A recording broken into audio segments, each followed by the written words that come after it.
there, everybody. Welcome to the latest episode of Cocktails with Jilly.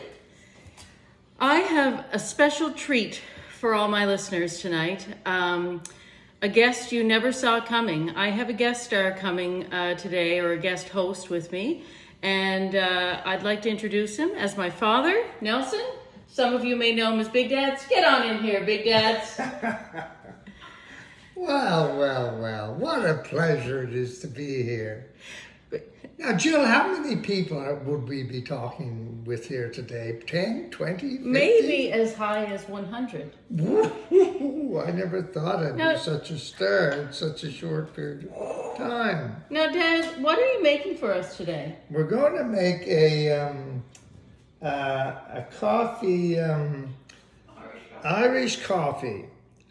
As my age progresses, I get a bit forgetful, but yes, it is an Irish coffee, but it's not an Irish coffee as you would normally have. Is this more of a signature coffee, Dad, that you would have served after dinner?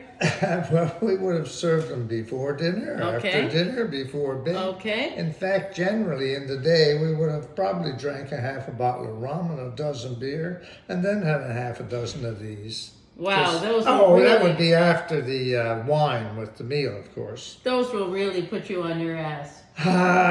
They've been known to. So, Dad, tell us what's in this Irish coffee. Well, there's a secret ingredient which I've never disclosed before, and I guess I'll have to let the secret out now because I won't be around probably a whole lot of time longer, so it's time that I passed it on to you.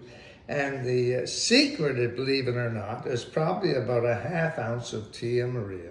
Oh, dear. In the Irish coffee. No one would have thought of that, but there it is. And this came from many hundreds of Irish coffee testings by Uncle Max, for example, would have been famous for this. And he passed a lot of his knowledge on to me. So here are we making ours with Tia Maria today, Big Dads? Well, unfortunately, the ingredients that we've been provided with leave something to be desired. I think we should have made a little trip to the liquor store earlier, but we didn't, so we have to use what we have. So right now we have some Kahlua on hand, so that's pretty close to Tia Maria, so we'll use that for now. I mean, it's these are meager. Well, we're going to need some of that. Okay. We're making 4, but just for demonstration purposes, we'll just be showing the making of 1 because it does take a bit of time. Have you done some preparation work? There's been some preparation done on 3 of the glasses. I've pre-burnt the sugar on, and burn is the word. The sugar has to be burnt on. And how do you do that? First of all, we take preferably a lemon, but in this house right now we only have lime, so this is strike 2. So we wet our rim of our glass with lots of good old lime juice. Then we take that and dip it in the sugar, lots of sugar. Now I prefer to have this is strike 3. I prefer to have the sugar that's the heavy crystal sugar. Oh. That's nice to have, but we don't have that. We don't have that today. We don't have that right now. So we're going to take this, we're working with what we have. This is a great example of how we can work with what we have in our pantry and liquor cabinet. It's amazing. Oh my God. Burner. So this is the first time we're burning things. Some new guests dropped by, I see. Yeah, the studio audience. The studio audience. Dad, can I help you with that? No, you cannot help me with that. This is very dangerous work. I suggest you leave this to the men. All right. That's what my friend Ron Rose would say. This is dangerous work. So we're going to burn this. Yes, I bet you should. We don't want to burn you with anything. So we're going to burn the sugar on here. It's a caramelization of the sugar, which I learned from many, many years ago when we used to go to a place in Newfoundland and St. John's called the Act 3. Ah, yes. And because of the time it takes, you will rarely find a restaurant that will take the time to do this because it is time consuming, and if you've got 3 or 4 people that you're doing this for, as you can see. It takes some real skill. I can see it. Oh, definitely. So there you have the caramelized sugar for our Irish coffee. Now, the thing about this is that you can't burn the glass too much because you might break it. Burn the glass. Oh, you might break Or the glass. you might. Oh, it would be terrible. Do I turn this? Oh, there Now, we go.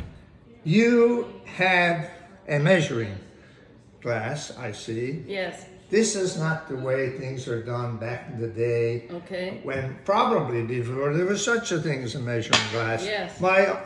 Your uncle Keith White, in fact, his measuring glass was to put 2 cubes of ice in his glass, a short, fat glass. Yes. And when they floated, that was an adequate drink for him. Yeah. Uncle Max used to say that as well. Well, Uncle Max was a little bit different. Uncle Max used his fingers. Ah. And regardless of the amount of ice, well, I shouldn't say that, it depended on the amount of ice that Uncle Max had in the glass. Actually, whether he'd use 1 finger, 2 fingers, or 3 fingers.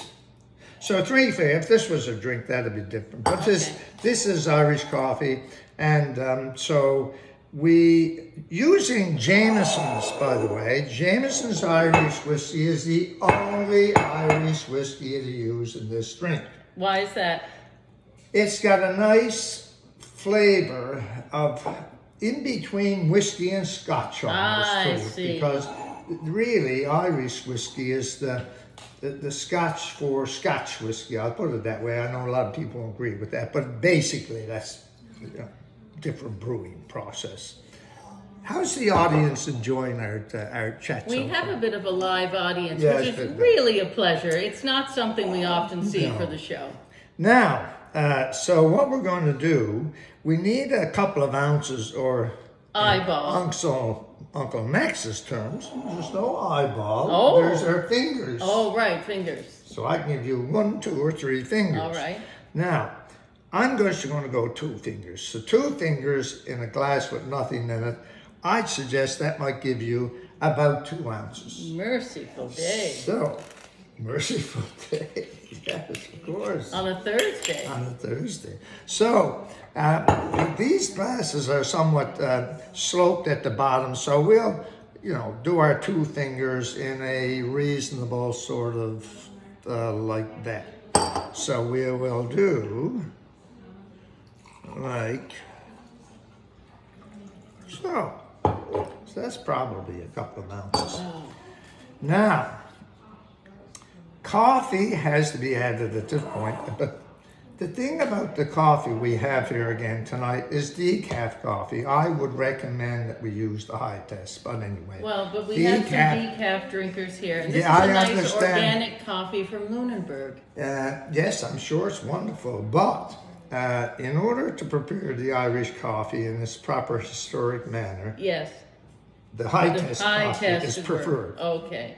Now, I think you so can just pour it how from do we there. I think just you can pour? just This pour. is okay. So we're going to try and now we got to leave some room at the top there because we're going to be adding something. We're going to add this Tia Maria, it should be. So this will be about a ½ ounce of what would be Tia Maria's Clua, so it's not too bad. Yeah. And this will take the edge off the whiskey. So we're going to do about that much. So I know even less than ½ ounce. Now, we have to add cream. Cream should not be the stuff that comes out of the tin. It should be a lightly whipped cream. And how long would you whip it? I would whip it probably just a couple of minutes until just lightly like that. So that's what we have. Okay. Okay, to put in here. Now, this being a smaller Irish coffee glass than I'm used to, it may require a little more coffee, but we won't worry about that for now. If it's a little bit on the strong side, you can add some more coffee after. So there you have it. If you want to just put a little more on top there Oh. for garnish. Now, Dad, could you Don't add spell a your name, cinnamon? dear Holmes. Could you add Oh, a no, little- No chocolate shavings? No, Very not well. at all, because you strayed from the Irish coffee, man. Okay. Now, I'm going to and you notice how some of the cream has filtered down through some of the coffee. That will happen if it's not whipped too much, but maybe too little. It's a gorgeous drink, Big Dad.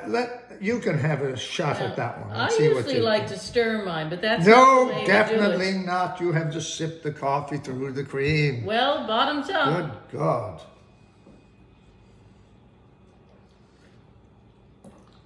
Just how I remember them. Brings a tear to your eye. A little bit. Sugar and the cream with the coffee and the Jamesons. I'll sleep well tonight. You could lighten up on the Jameson if one wants. Let me give it a shot. Why don't you give it a whirl? Absolutely perfect. Could have backed off on the whiskey maybe just a half ounce, but delicious. Why bother? Why bother, indeed? Well, Big Dads, I want to thank you for joining us for this special episode. Well, I want to pay a little tribute to my buddy Ron Rose for this too. He's been encouraging to me to get on this show sometimes. So Ronnie, here we have it. There you have it. Make one for you when we get home. Until next time, folks, have a good evening.